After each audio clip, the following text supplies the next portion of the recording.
हाय, अस्सलाम वालेकुम, good afternoon, नमस्कार, सत श्री अकाल। मथुरा की नगरी के राधे राधे। 8 महीने का टॉर्चर।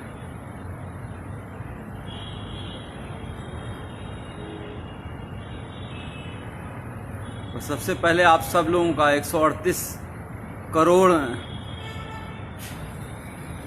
भारतीयों का, अपने देशवासियों का मैं शुक्रिया अदा करना चाहूँगा, धन्यवाद अदा करना चाहूँगा, जिन्होंने मेरे लिए सोशल मीडिया पे हो, चाहे दुआएं मांगी हों, चाहे प्रार्थना की हो, चाहे मंदिर गए हों, गुरुद्वारा गए हों, मस्जिदों में, चर्च में, हर जगह जहाँ से इतनी दुआएं मेरे लिए हुई हैं, मैं सोच भी नहीं सकता था कि लोग मुझे इतना चाहते हैं। आप सबका बहुत बहुत शुक्रिया। वरना तो इस बार जेल में इतनी, मतलब 5 दिन तक मुझे खाना तक नहीं दिया गया। इतना टॉर्चर किया गया, मेंटली भी और फिजिकली भी, कि क्या बताऊं आपको। अगर कहा जाए, खुद को पोषण का शिकार हो गया हूं। पैर दिखोगे कभी, अभी दिखाता हूं तो ऐसा लगेगा कि मतलब लकड़ी हो गया है, पर निकल आया बाहर। और जुडिशरी का बहुत शुक्रगुजार हूँ। जुडिशरी ने एक बहुत अच्छा डिसीजन दिया है। वो मेरा ऑर्डर ले आना। जुडिशरी ने बहुत अच्छा ऑर्डर दिया है और उन्होंने साफ साफ कहा है कि डॉक्टर कफील ने जो अलीगढ़ में भाषण दिया था, वो कोई भड़काऊ भाषण नहीं था। वो देश की यूनिटी के लिए, अखंडता के लिए, एकजुटता के लिए था। और उन्होंने साफ साफ कहा है, डॉक्टर कफील ने,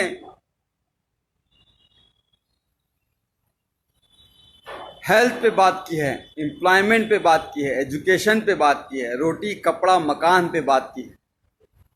हाँ, ज़रूर NTCA के खिलाफ बोला है, NRC के खिलाफ बोला है, पर यह भी कहा है कि जो भी प्रोटेस्ट हो, गांधी जी के अहिंसा के, सद्भावना के साथ होना चाहिए।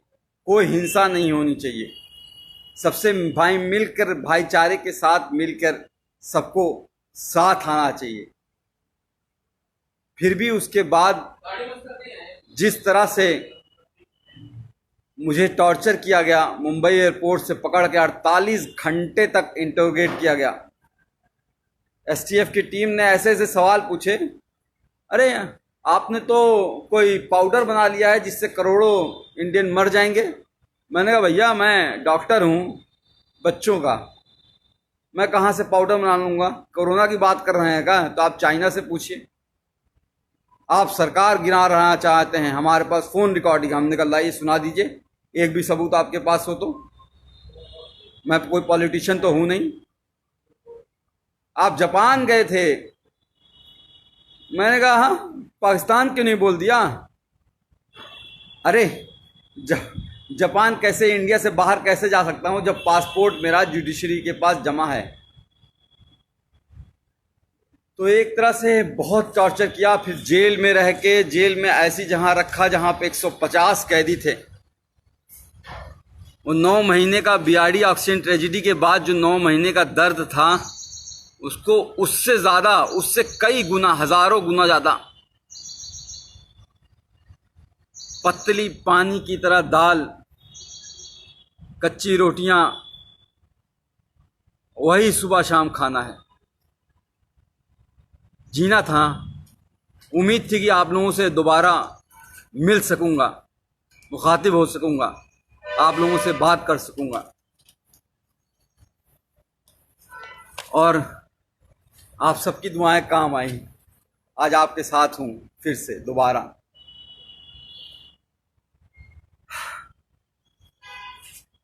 हाँ, आसिफ भाई, तनवीर भाई, अस्सलाम वालेकुम।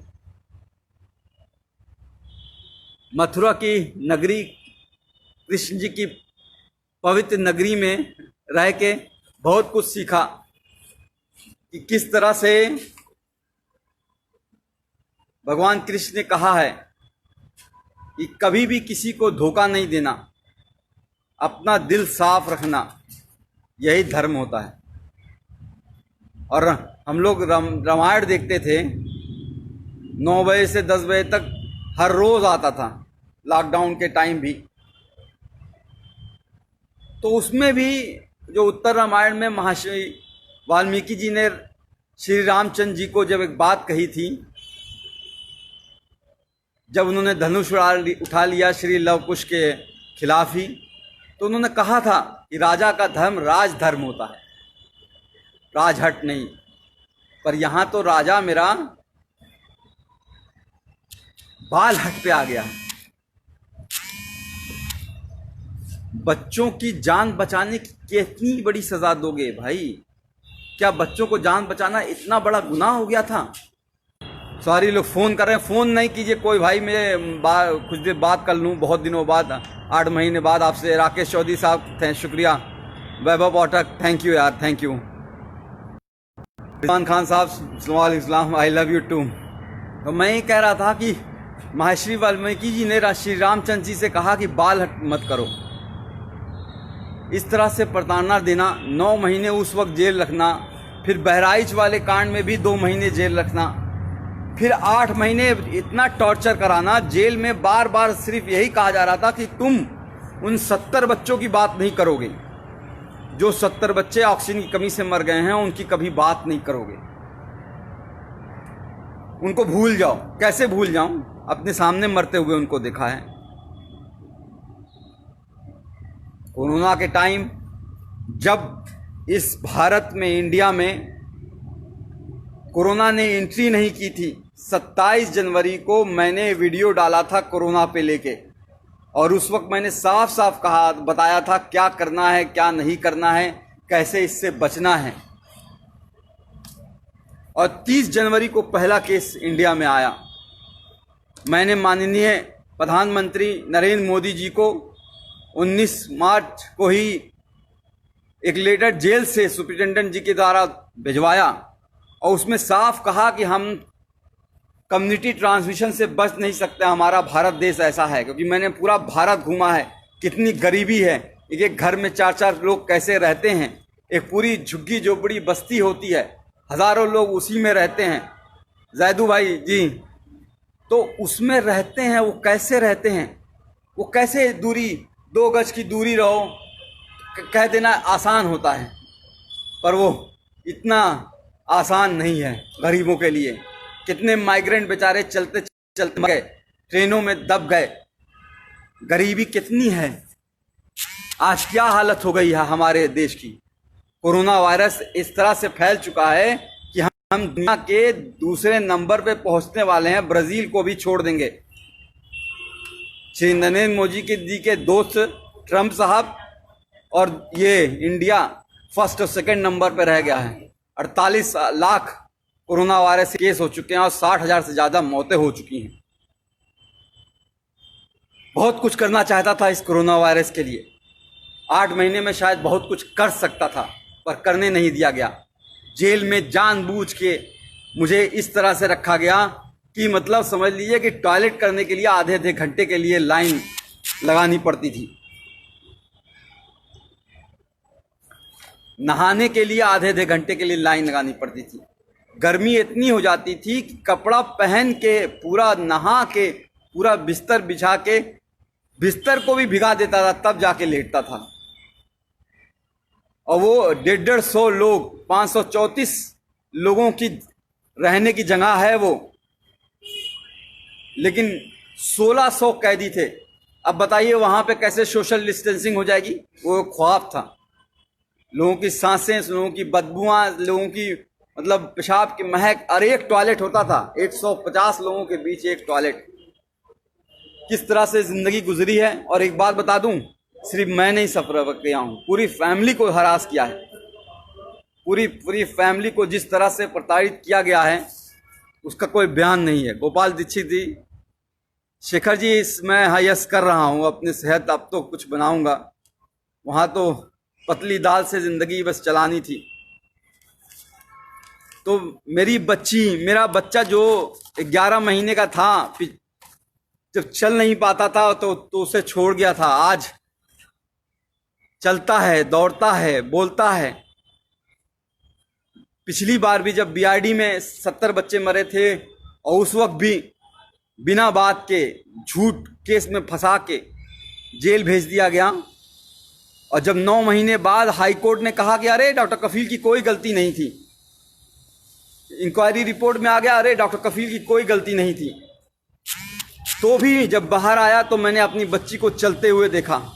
उस वक्त भी अपनी बच्ची जब वो को छोड़ के गया था तब भी वो 11 महीने की थी, चल नहीं पा रही थी और बड़ी हो गई थी। आज मेरे दोनों ही बच्चे, मेरे ही दोनों बच्चे, मैं खुद अपना बाप होके, मैंने दोनों बच्चे, मुझे बाप पापा का मतलब नहीं समझते हैं, अब्बूजान का मतलब नहीं समझ पाते हैं, पिताजी का मतलब नहीं समझ पाते हैं। ये दर्द है। मेरी माँ 65 साल की बूढ़ी होके हाई कोर्ट और सुप्रीम कोर्ट के चक्कर लगाती रही, तब जाके ये जीत हुई है।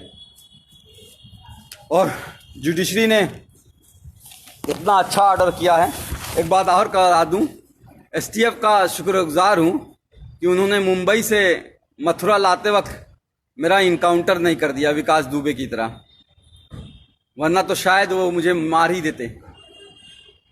लोगों की आवाज़ को दबाना ही इनका काम है। बहरहाल ऑर्डर आपको पढ़ के सुनाना चाहूँगा। इतना अच्छा ऑर्डर गोविंद माथुर साहब ने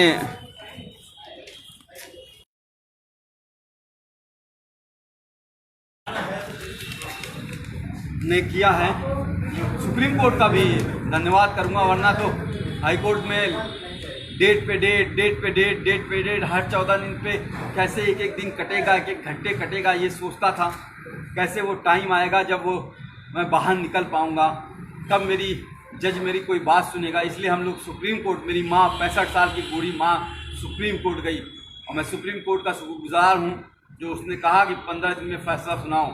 और मैं चीफ जस्टिस गोविंद माथुर जी का हाथ जोड़ के शुक्रगुजार हूँ जो इन्होंने इतना अच्छा ऑर्डर दिया 15 दिन के अंदर ही, जिसमें साफ साफ लिखा है कि एमबीबीएस करने के बाद 2016 में मैंने ज्वाइन किया था, 2017 में घटना हुई थी। 1 साल का जूनियर था मैं, जूनियर मोस्ट डॉक्टर, और फिर भी उन बच्चों को बचाने के लिए जी जान लगा दी और उसके बावजूद उनको जेल भेज दिया गया। और ये नहीं, इसके अलावा नहीं, the petitioner and his other family member including the detainee were continuously harassed and victimized by the state authorities including the district administration Gorakhpur by several means। मेरे यानी कि मुझे ही नहीं, पूरी फैमिली को सरकार ने बुरी तरह से तोड़ना चाहा। मेरे भाई पे गोली मारी गई थी, आपको याद होगा शायद, वहाँ पे जहाँ पे चीफ मिनिस्टर खुद मौजूद रहते हैं 500 मीटर दूरी पर। आज 3 साल होने जा रहे हैं उस बात को, एक भी कोई गिरफ्तारी नहीं हुई, कोई चार्ज नहीं हुआ है। बहरहाल आते हैं हम एएमयू के जो लोग कहते हैं कि भाषण मैंने गलत दिया था उसके बारे में। कहते हैं कि मैंने भड़काऊ भाषण दिया था, कहते हैं कि मैंने 2 धर्मों के बीच, 2 रिलीजन के बीच एनमिटी, हेट्रेड, वायलेंस फैलाने की कोशिश की। पूरी स्पीच लिखी है उन्होंने, पूरी speech, the version of the speech, पूरी स्पीच लिखी है, एक एक लाइन लिखी है कि जो मैंने बोला है। और उसमें उन्होंने कहा है कि मैंने ऐसा कोई बात नहीं की थी जो कि किसी भी धर्म के बीच में नफरत फैलाए। मैंने बात की थी देश की अखंडता की, यूनिटी की, सद्भावना की। मैंने बात की थी एजुकेशन की, हेल्थ की, एम्प्लॉयमेंट की, इकोनॉमी की, रोड की, हाउसिंग की। मैंने बात की थी उन 70 बच्चों की जो बीआरडी में मर गए हैं। मैंने बात की नहीं उन 8 लाख बच्चों की जो इंडिया में मर गए थे उस साल। मैंने बात की थी कि हमारे 50% बच्चे कैसे कुपोषण का शिकार हैं। मैंने बात की थी कि इंडिया कैसे एड्स और HIV का हब बनता जा रहा है।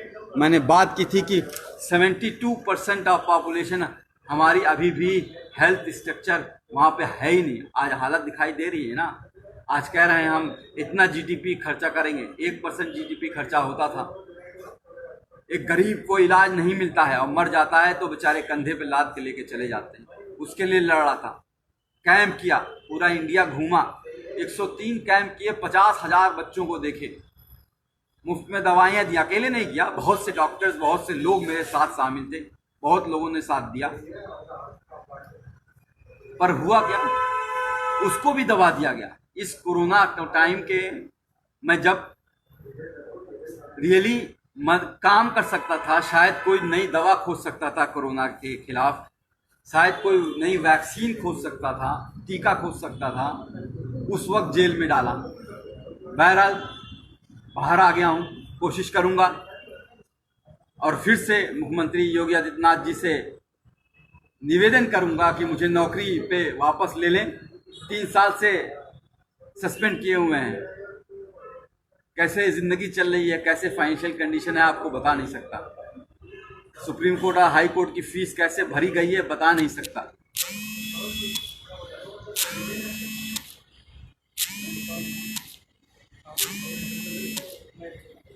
पर लड़ा, कहते हैं ना इस जुल्म की दौर में जुबां, कहते हैं ना कि इस जुल्म के दौर में जुबां खोलेगा कौन। अगर हम भी चुप रहेंगे तो बोलेगा कौन। तो बोलना ज़रूरी है, किसी न किसी को कुर्बानी देनी होगी और शायद ऊपर वाले ने मुझे चुना है। बहरहाल बाहर आ गया हूँ, कोशिश करूँगा कि सबसे पहले बिहार, असम, केरल, कर्नाटका, तमिलनाडु, जहाँ पे बाढ़ आई हुई है, बाढ़ से तो एक बहुत बड़ा नुकसान होता है। घर डूब जाते हैं, घर टूट जाते हैं, लोग बिखर जाते हैं। लेकिन सबसे ज़्यादा नुकसान तब होता है जब बाढ़ का पानी चला जाता है। पिछली बार हम लोग केरल और असम और बिहार में हम लोगों ने बहुत काम किया था और इस बार भी काम करना चाहूँगा, क्योंकि बाढ़ का पानी बीतने के बाद बहुत सी बीमारियां आती हैं, महामारी आती है। Chikungunya, malaria, dengue, Kalra, skin disease, चमड़ी की बीमारियां, आँखों की बीमारियां, कान बहना बहुत होता है। उस पर काम करना चाहूँगा। कोरोना वॉरियर की तरह काम करना चाहूँगा। कोशिश करूँगा, अगर योगी जी की कृपा होगी, नौकरी अगर वापस मिल गई तो किसी हॉस्पिटल से अटैच होकर रिसर्च करूँ और कोशिश करूँ कि कोई नई दवा ईजाद हो पाए जिससे हमारा देश की और किसी की मौत ना हो। बढ़ता जा रहा, हर रोज़ 1000 लोग मर रहे हैं। एक का भी मरना बहुत खतरनाक बात है।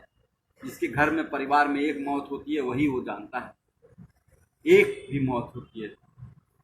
और यहाँ तो सब 60-65 हज़ार लोग मर चुके हैं। उस पर काम करना चाहूँगा। और अगर वैक्सीन के लिए कहेंगे कि मैं गिनी पिग बन जाऊं, मेरे ऊपर रिसर्च हो जाए, मैं खुद टीका लगवा लूँगा, अपने आप को वॉलंटियर करूँगा मैं। ये मेरी नई योजना है। अभी कुछ दिन अपने बच्चों के साथ रहना चाहता हूँ, अभी तक मिल नहीं पाया हूँ। कल भी आप सोच लीजिए, कल 11:30 बजे डिस्ट्रिक्ट जेल मथुरा में ऑर्डर पहुँच गया था हाई कोर्ट का। डीएम अलीगढ़ को हाई कोर्ट का ऑर्डर मिल गया था, लेकिन फिर भी 12 घंटे तक ये लोग यही कोशिश करते रहे कि किसी तरह से कोई और केस में फंसा दें। जैसे इन्होंने पिछली बार अलीगढ़ में जब मुझे गिरफ्तार किया था मुंबई से, तो जब मुझे बेल 10 फरवरी को मिल गई थी तो 4 दिन तक कोर्ट के आदेश के 2-2 बार आदेश के बावजूद छोड़ा नहीं मुझे। इलीगली मुझे डिटेन करके रखा और फिर एनएसए लगा दी। एनएसए मतलब नेशनल सिक्योरिटी एक्ट। मैं टेररिस्ट हूँ क्या? दाढ़ी ये जो बढ़ जाती है, जेल में बढ़ जाती है। आज तक कभी आपने सुना है मैं किसी हिंदू, मुस्लिम, सिख, ईसाई या किसी में धर्म के भेदभाव में करता हूँ? 50,000 जो बच्चों को देखा, पूछा कोई कौन गरीब है, कौन अमीर है, कौन किस जाति का है, कौन किस धर्म का है? उस पर इल्ज़ाम लगाओगे? इल्ज़ाम वो लगाते हैं जिनका खुद का दिमाग गंदा होता है, जो भरा होता है गंदगी से, वो दिमाग वो लगाते हैं।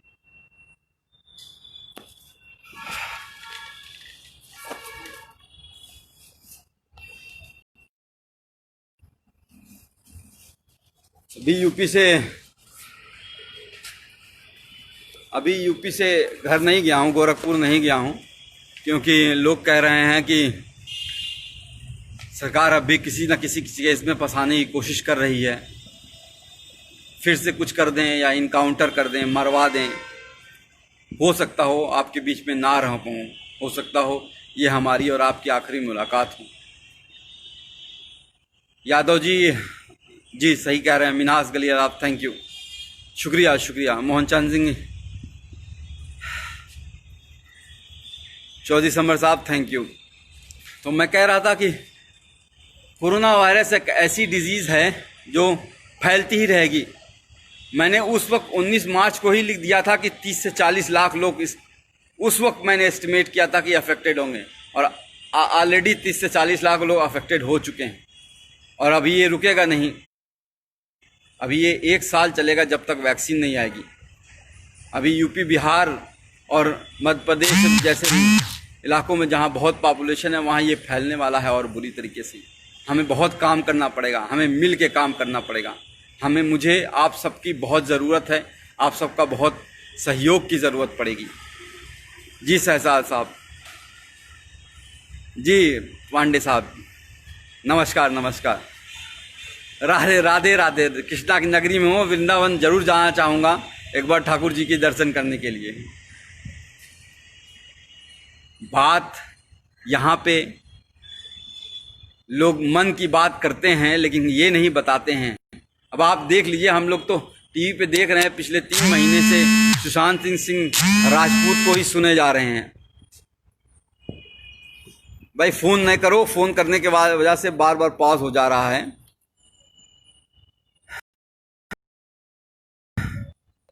सुशांत सिंह राजपूत की 3 महीने से लगातार टीवी पे बात किए जा रहे हैं, मन की बात, लेकिन कोई ये नहीं बात कर रहा है कि हमारा जीडीपी परसों जीडीपी शायद रिलीज हुआ है, और हमारा जीडीपी जो है, भाई फ़ोन नहीं करो, मैं कह रहा हूँ। पर ईश्वर चंद साहब, कोई फ़ोन ना कीजिए प्लीज़। कुछ बहुत दिनों बाद आप लोगों से मिला हूँ, आप लोगों के चेहरे दिखाई दे रहे हैं मुझे। शमसुल मलिक साहब, नूर खान, रेहान खान साहब, आदित्य राज साहब, आफ्ताब, तो आप सबसे बात करना चाहूँगा, फ़ोन ना करें। तो मैं कह रहा था कि जो मेन बातें हैं टीवी पे डिबेट जो होती है वो नहीं हो रही है। शायद कुछ टीवी, एनडीटीवी है, या आपका मिरर नाउ है, टाइम्स नाउ है, या फिर इंडिया टुडे है, इस सब पे हो रही होगी। पर जो यहाँ पे बातें हो रही हैं वो ये नहीं हो रही हैं किस तरह से माइग्रेंट, हमारे करोड़ों लोग किस तरह से पैदल चले और चलते चलते मर गए, उस धूप में, कड़ी धूप में मर गए। ये बात नहीं हो रही है कि अनएम्प्लॉयमेंट कितना बढ़ गया है, लोगों को नौकरियां नहीं है, लोगों को खाने को नहीं है। 500 रुपया आपके अकाउंट में डाल दिया गया है, अब आपको 3 महीने तक 500 रुपया चलाइए। 5 किलो चावल दे दिया गया है, आप पूरी 8 लोगों की फैमिली है, खाते रहिए 3-6 महीने तक।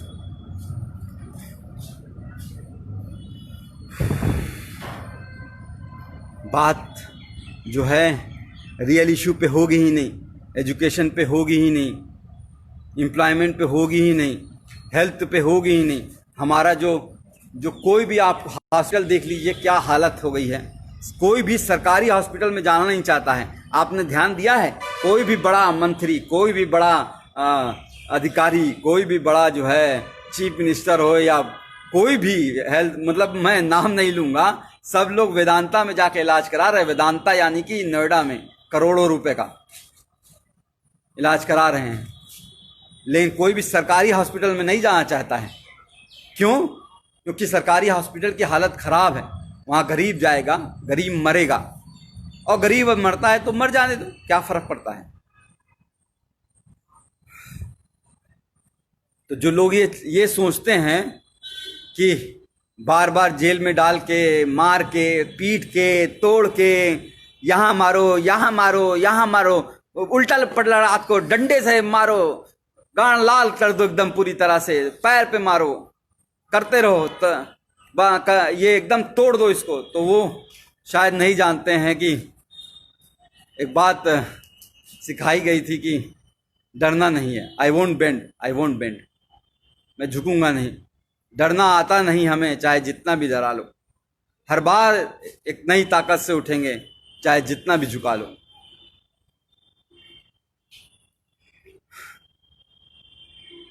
कहते हैं ना कि लोग हमें दुश्मने जान कहते हैं। अरे हम इस मुल्क की मिट्टी को भी अपनी माँ कहते हैं। उसको तुम जो है उस पे एनएसए लगा देते हो हैं? कोर्ट ने कहा है कि जो कुछ है यह अवैध एनएसए लगा है, सारा अवैध लगा है। देखो कि क्या हालत बनाई है। भट्टी साहब आप बोल रहे हो तो देखो क्या हालत बना दी है। मैं कुपोषण के लिए वो कर रहा था, ये देखो ये टांगे हैं मेरी, ये हाथ है। खाना जो है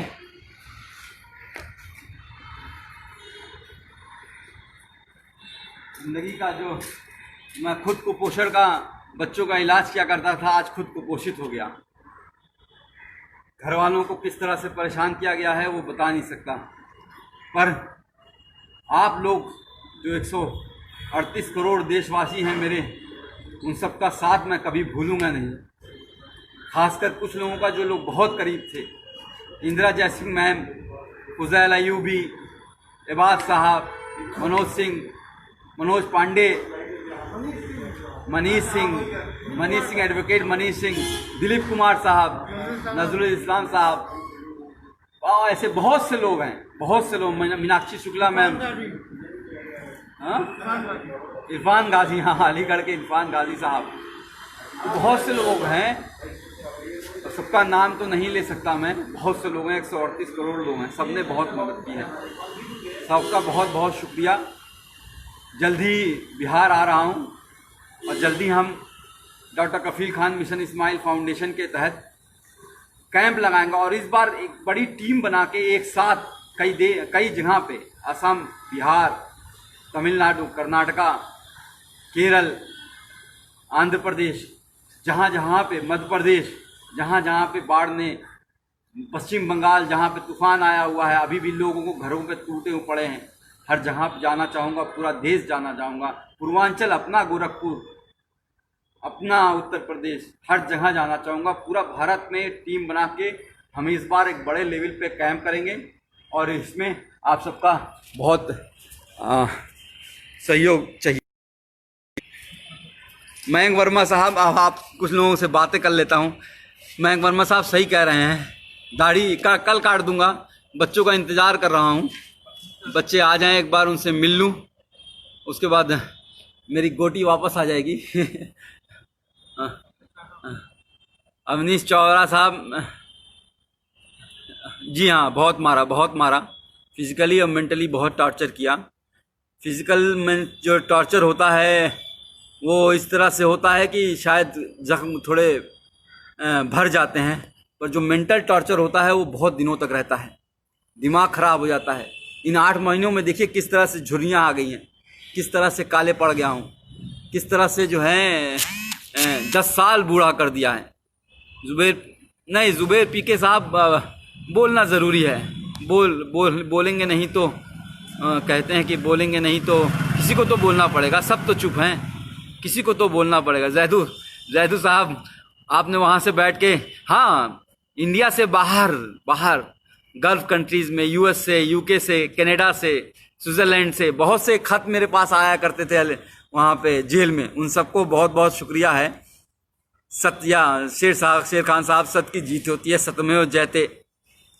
हमें अपने कॉन्स्टिट्यूशन में, बाबा साहब अम्बेडकर के कॉन्स्टिट्यूशन में बिलीव करना है और उसी की वजह से मैं बाहर आया हूँ। कुछ लोगों ने सरकारी एजेंसियों को जिस तरह से अपने कब्जे में करके लोगों को प्रताड़ित करते हैं वो सही नहीं है। ऑटोक्रेटिक, हमारा देश डेमोक्रेटिक है, तो डेमोक्रेटिक कंट्री है, तो डेमोक्रेटिक कंट्री में आपको फ्रीडम ऑफ स्पीच एक आर्टिकल 21 में दी गई है, लिबर्टी, स्वतंत्रता, समझ गए? तो बोलना ज़रूरी पड़ेगा। हम नहीं बोलेंगे, कुर्बानी देनी होगी, किसी ना किसी को कुर्बानी देनी होगी। तुर्तमस Shirom Kumar sahab, yes thank you. Shaina मुजरबिया, सिद्धांशु कुमार, हाँ कुछ दिन एक्सरसाइज करूँगा और हेल्थ बनाऊँगा, क्योंकि ज़िंदा रहना है, आप लोगों के बीच रहना है और काम करते रहना है, तो हेल्थ पे भी ध्यान दूंगा। डेरिक गुजर थैंक यू, या ज़रूर मैं करूँगा हाँ thank you. Shubhan Jamal sahab, Mohammad Kalapatti from Dubai, all the best thank you. मैंने कहा ना गल्फ़ कंट्री से बहुत प्यार आया, बहुत मिला है। केरल के लोगों ने बहुत सहयोग किया हुआ है, पूरा साउथ ने, पूरा नॉर्थ ने, पूरा सेंट्रल ने, बिहार के लोगों ने जिस तरह से आंदोलन चलाया, पश्चिम बंगाल में जिस तरह से आंदोलन चला, असम में जिस तरह से आंदोलन चला। अब अभी हमारे कई भाई अभी बहुत जेल में हैं, उनके लिए हमें आवाज़ उठानी पड़ेगी। मैं बच्चों के साथ नहीं हूँ, चूँकि कल रात में पुलिस की घेराबंदी हो रही थी और कुछ और बातें हो रही थी जिसको हम डिस्कस नहीं कर सकते हैं, तो इस वजह से अभी बच्चे मेरे पास पहुँचे नहीं हैं। मैं अभी अपने बच्चों को देख नहीं पाया हूँ, आंखें तरस रही हैं, गले मिलना चाहता हूँ अपने बच्चों के साथ, अपनी माँ की गोद में लेट के रोना चाहता हूँ, सीरियसली रोना चाहता हूँ। तब जिस तरह से जिंदगी कर दी है, अपने ही बच्चों को से दूर कर दिया है, एक बार उनसे मिलना चाहता हूँ, एक बार माँ की गोद में लेट के सोना चाहता हूँ, सुकून की नींद सोना चाहता हूँ। यार पता है जेल में क्या होता था, हर 2 घंटे पे पहरा लगता था। हाँ साहब, भी 146 कैदी नसर नमहबंदी सकुशल हैं, 6 बजे सुबह 5 बजे सुबह लाइन लगाओ, परेड लगाओ। 8 महीने तो मैंने अभी 4 पन्ने के लेटर में शायद लिखी है, आप लोग को शायद मिलना होगा। चंद मित्रा साहब थैंक यू, मुदस्सी साहब, बुशरा, दीपक जादव, अमजद, पंडित जी, तैयब खान, रोहित, शुभम, जयप्रकाश चाचा, ब्रिजेश सिंह की बड़ी याद आई जो गोरखपुर में थे, योगेश सिंह जी, सब आप लोग का बहुत बहुत धन्यवाद है। कुछ और पूछना चाहेंगे कि फिर मिलेंगे? बहुत बहुत शुक्रिया आप सबका। आजम खां, आपको भी फूल, गुलाब का फूल। आप एक बात लास्ट में बस यही कहना चाहूँगा कि आप सबकी वजह से ही, आप सबकी, मेरी फैमिली तो दौड़ी ही, मेरी माँ, बूढ़ी माँ, लोअर कोर्ट से लेके, मतलब अलीगढ़ कोर्ट से लेके इलाहाबाद कोर्ट और फिर दिल्ली, इस कोरोना वायरस के टाइम में 65 साल की उम्र में घूम रही थी, एक वकील के पास से दूसरे वकील के पास, पैर पकड़ के रो रही थी कि किस तरह से मैं बाहर आ जाऊं।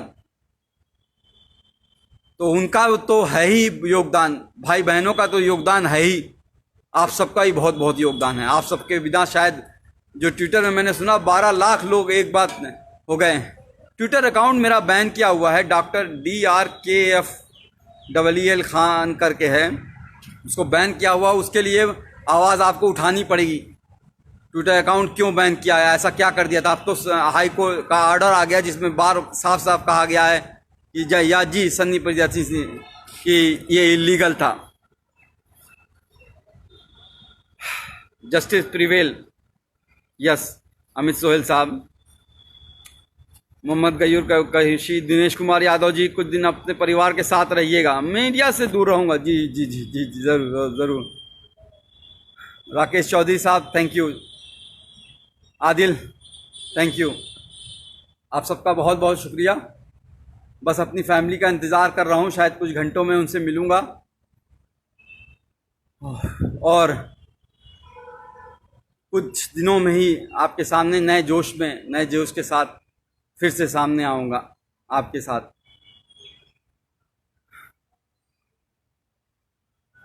जी Matthew sahab, Mridula how are you? Ubaid, Sanoj Kumar ji thank you, doctor Kirti Sinha, Mudassir Khan Ahmad sahab ji, Jazib, इतने सारे गुलाब मत भेजिए भाई। बस नईमुद्दीन साहब, जैसे आप कह रहे हैं कि वैसे ही आप लोगों का साथ चाहिए होगा। हम लोगों को जो मेन बेसिक इशू है, रोटी कपड़ा मकान और स्वास्थ्य और नौकरी और शिक्षा की बात करनी है, उस पर ही हम लोगों को काम करना है कि हर गरीब को, 138 करोड़ भारतीयों को, देशवासियों को उनका अधिकार मिले। चाइना जो है घुसा जा रहा है देश के अंदर, इस तरह से नहीं। हमारे सैनिक पाकिस्तान की सरहदों पे मारे जा रहे हैं रोज, उस तरह से नहीं। सबको मुंह तोड़ जवाब देना है।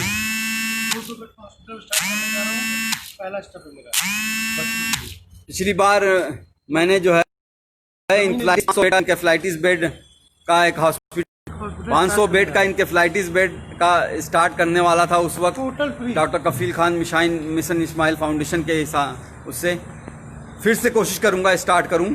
और जहां पे हीरू यादव लश्कर साहब, फिर से स्टार्ट करूंगा और कोशिश करूंगा कि ज़मीन जल्द से जल्द ले लूं और हर गरीब का वहां पे फ्री इलाज हो, वैसे ही जैसे बड़े बड़े हॉस्पिटल में नोएडा में और गुड़गांव में और दिल्ली में और अहमदाबाद और कोलकाता और में होता है, फ्री में। मतलब कंसल्टेशन से लेके हर चीज, दवाई और खाना और रहना सब कुछ फ्री होगा, आना जाना तक फ्री करेंगे इंशाल्लाह। जी, आप सबका सहयोग है, इसकी ज़रूरत होगी। जय हिंद, जय भारत, जय मूल निवासी, जय भीम, वंदे मातरम, जय समाजवाद।